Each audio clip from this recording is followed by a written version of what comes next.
बोलिए श्री राधा वल्लभ सरकार की जय। सद्गुरुदेव भगवान की जय। ना गुरुरधिकं तत्त्वं ना गुरुरधिकं तपः ना गुरुरधिकं ज्ञानं तस्मै श्री गुरुवे नमः। प्यारे प्रभु प्रेमियों, नित्य प्रति भगवान की पावन कथा में, पावन सत्संग में आप सभी नित्य प्रति महापुरुषों का चरित्र श्रवण कर रहे हैं। प्यारे भक्तों, आजकल आप भक्त श्री नामदेव जी का पावन चरित्र श्रवण कर रहे हैं। प्यारे भक्तों, आप सभी ने कल श्रवण किया था कितनी अनेक लीलाएं भगवान अपने प्यारे प्यारे भक्त श्री नामदेव जी के साथ कर रहे हैं। प्यारे भक्तों, जब एक मुगल व्यक्ति ने अपने घास की गठरी जब श्री नामदेव जी के ऊपर रख दी और श्री कबीरदास जी जब मिले और पूछा ये क्या है, और कहा कि ये क्या है, ये राम जी हैं, राम जी की आज्ञा है। लेकिन पीछे मुड़ के कबीर जी ने देखा तो राम जी का ही दर्शन हुआ। ऐसी ऐसी लीलाएं श्री नामदेव जी के जीवन में हो रही हैं। प्यारे भक्तों, जित्थों राम श्री नामदेव जी निवास करते थे ना, रोज़ नित्य प्रति वहाँ सत्संग होता था और भाई लोग, माताएं लोग सब नियम से आती थी। एक दिन क्या हुआ, जो एक माता सत्संग में आती थी, वो माता का एक ही पुत्र था और उसके पुत्र की मृत्यु हो गई। और पुत्र की जब मृत्यु हो गई तो जो लोग कथा सत्संग पर विश्वास नहीं रखते थे, वो श्री नामदेव जी के ऊपर आक्षेप करने लगे, देखो ये करते हैं सत्संग। हेलो, वो बेचारी सत्संग में जाती थी तो उसका ही मुंडा मर गया, उसका बेटा मर गया, ये कोई सत्संग वत्संग नहीं है, ये सब ढोंग है, ऐसा आक्षेप करने लगे। लेकिन भैया रे, वहाँ तो भगवान की पूरी कृपा है श्री नामदेव जी के ऊपर। श्री नामदेव जी ने भगवत चरणामृत द्वारा, भगवान का नाम संकीर्तन के द्वारा उस बच्चे को जो मर गया था और सारे गांव वाले जो गालियां निकाल रहे थे, उसको जीवित कर दिया और उसको जीवित करके विमुखों का भक्त बना दिया। और बाद में उसका शादी विवाह भी एक गरीब ब्राह्मण बालक का विवाह, और उसमें पिता बनकर, मुखिया बनकर खूब धन का खर्च किया। यहाँ तक कि अपने प्रभाव से मोहरों की वर्षा भी कर दी थी। भी भगवान की साक्षात कृपा है। और एक जगह की घटना, कुछ यवन लोग जो होते हैं ना जंगल में रहने वाले, वो एक गिरगिट को मार रहे थे। श्री नामदेव जी ने कहा कि भैया ये जीव है, इसको मारो नहीं। और वो जब नहीं माने तो वहाँ पर भी एक लीला दिखाई। वो लीला क्या थी कि जो गिरगिट को मार रहे थे ना, वही गिरगिट विशाल गिरगिट का रूप होकर उन यवनों को ही काटने लगा, जो उनको मार रहे थे ना, और उनको ही काटने लगा। तो वो घबराए, परेशान, रक्षा रक्षा रक्षा। तब बाद में श्री नामदेव जी ने तत्पश्चात दया करके उनकी रक्षा की। और एक घटना, विशाल ब्रह्म भोज में ब्राह्मणों ने साधुओं को ईर्ष्या करके देखा। प्रसाद बर्बाद करने लगे ब्राह्मण लोग के, संतों को भोजन नहीं खिलाना। लेकिन जब ब्राह्मणों ने भोजन को बर्बाद करने लगे ना, तो ब्राह्मणों के ऊपर पत्थर की वर्षा होने लगी। ब्राह्मण समझ गए कि ये संतों का अपमान है और श्री नामदेव जी की लीला है। सब ने बाद में माफ़ी मांगी, क्षमा किया। बाद में जो थोड़ा बहुत बचा स्वल्प प्रसाद फिर सब ने लिया और सब पूर्ण हो गए उससे। मतलब थोड़ा सा प्रसाद बचा था, काय प्रसाद तो कम पड़ जाएगा, लेकिन श्री नामदेव जी की उस नाम महिमा के द्वारा, भगवान की कृपा के द्वारा थोड़ा थोड़ा सब ने लिया और उसी से सबका पेट भर गया। प्यारे भक्तों, एक बार गाड़ी वाला जा रहा था गांव से निकल के, तो उसका बैल मर गया रास्ते में और वो बेचारा रोने लगा। तो श्री नामदेव जी को जब मालूम हुआ तो उस बैल के ऊपर, मरे हुए बैल के ऊपर हाथ घुमाया, वो जीवित हो गया। प्यारे भक्तों, और एक बार माँ के कहने पर पेड़ की छाल, माँ ने कहा कि पेड़ की छाल लेकर आओ जंगल से।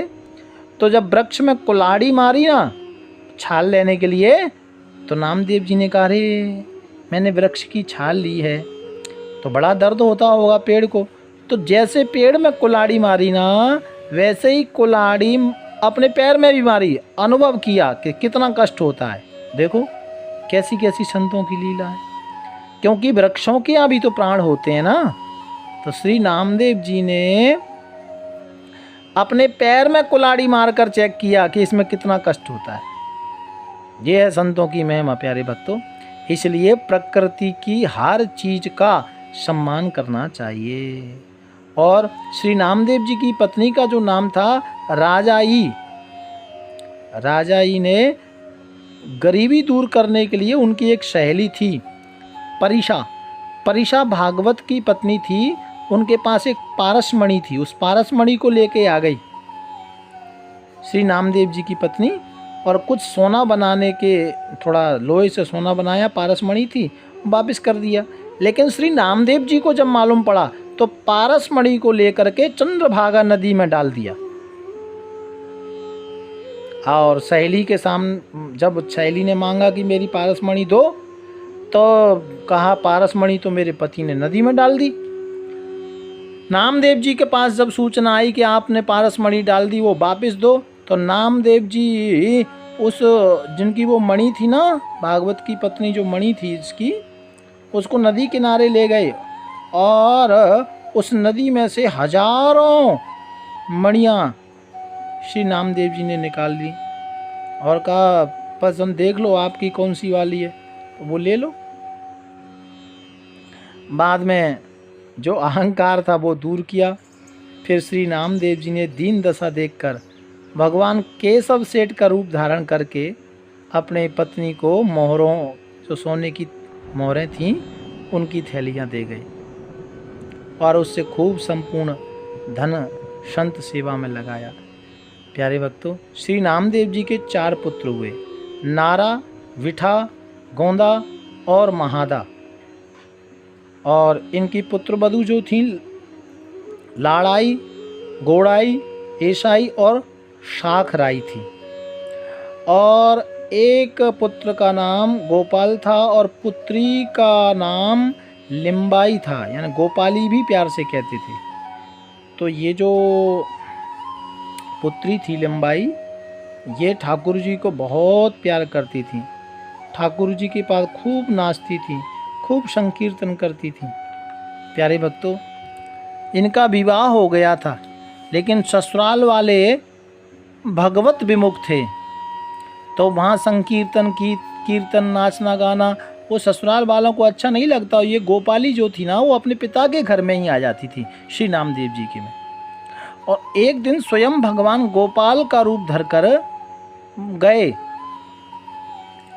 गोपाली की ससुराल और खूब धन देकर ससुराल वालों को प्रसन्न किया।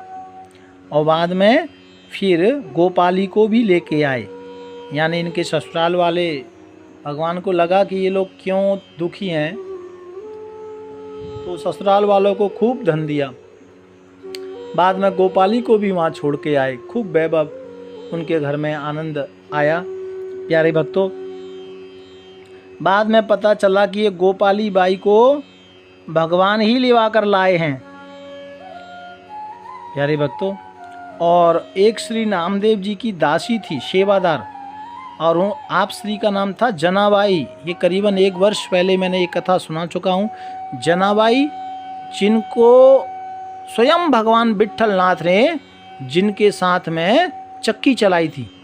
ये जनाबाई जो थी ना, ये श्री नामदेव जी के परिवार के जितने लोग थे सबके भांडे धोती थी, सबका भोजन बनाती थी, सबको आटा ऐसे पीसती भी थी और सबके कपड़े भी धुलती थी। तो वही जनाबाई की भी भक्ति बड़ी अपार थी भक्तों। इनके साथ स्वयं भगवान, क्योंकि दिन भर तो ये पूरा काम करती थी और रात्रि में आटे की चक्की चलाती, जो पहले हाथों की चक्की चलती थी ना वो, तो भगवान स्वयं जनाबाई के साथ में आकर के आटा पीसते थे। ऐसे अद्भुत अद्भुत संत प्यारे भक्तों हमारे देश में हुए हैं। और जनाबाई की भक्ति की प्रशंसा सुनकर तो एक बार कबीरदास जी भी आए थे दर्शन करने के लिए। और कबीरदास जी ने जब श्री नामदेव जी के गांव में प्रवेश किया, कहा मुझे जनाबाई का दर्शन करना है। और पास में चौराहे पे देखा तो जनाबाई तो लड़ रही थी आपस में, पड़ोस की एक लेडीज़ थी और वो लड़ रही थी। और लड़ क्यों रही थी? कहते तूने मेरा ऊपला, ऊपला जानते हैं ना, पाती, कहीं कंडा बोलते हैं, कहीं ऊपला बोलते हैं, कहीं पाती बोलते हैं।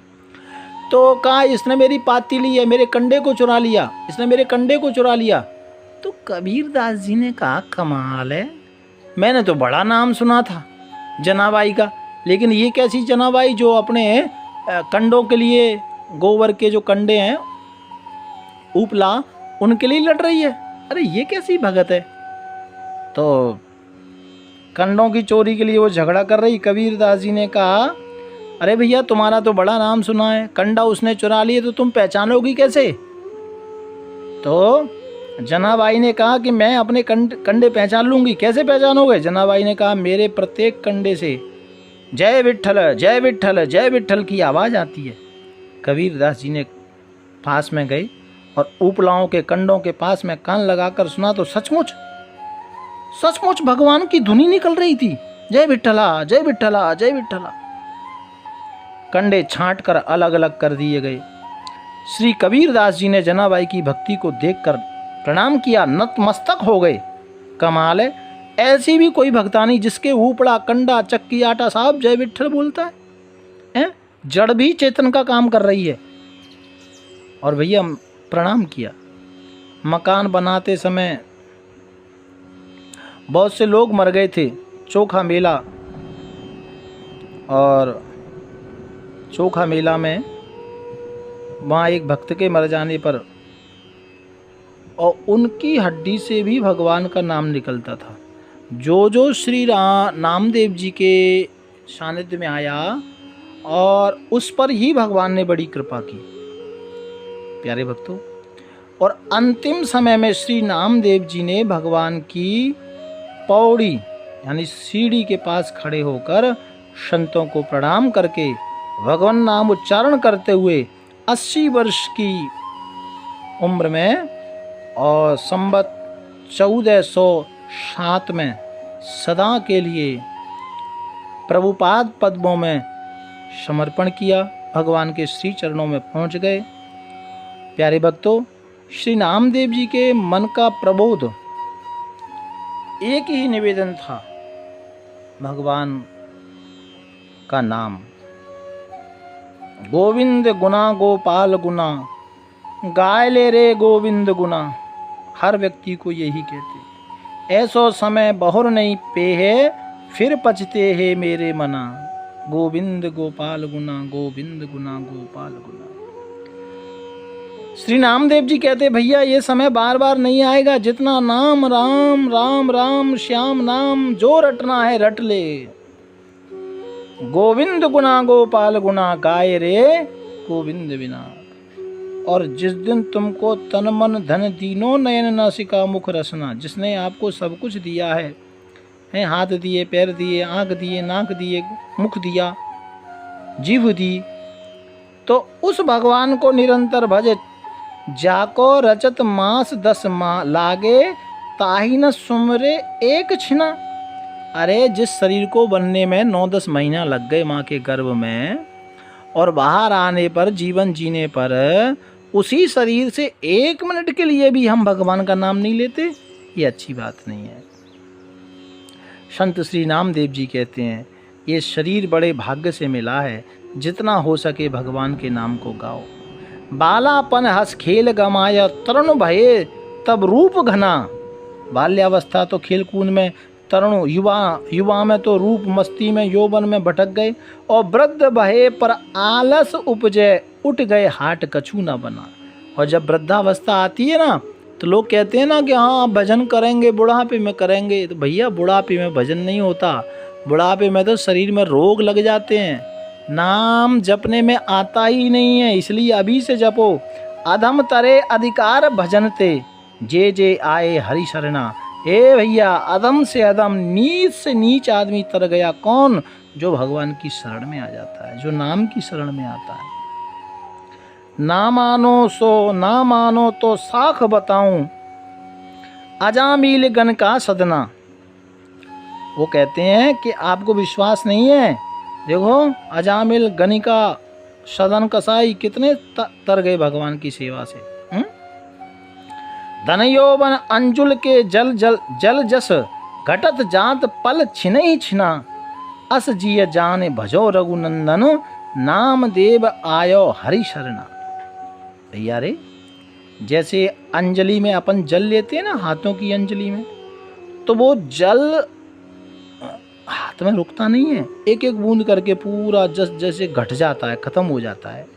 इसी प्रकार ये जो धन है, यौवन है, धन यौवन की अंजलि मुट्ठी जो हमने बांधी है, भैया रे, धीरे धीरे धीरे धीरे इसमें से सब खिसक जाना है, ये सब छिन जाना है, कुछ नहीं बचेगा। इसलिए मेरे प्यारे भक्तों, अस जिय जान भजो रघुनंदन, सच्चाई को जानकर, सर्वोपरि धन जानकर, श्री नामदेव जी कहते हैं भैया रे, भजो रघुनंदन, भजो रघुनंदन, भजो रघुनंदन, नाम देव आयो हरि शरणा।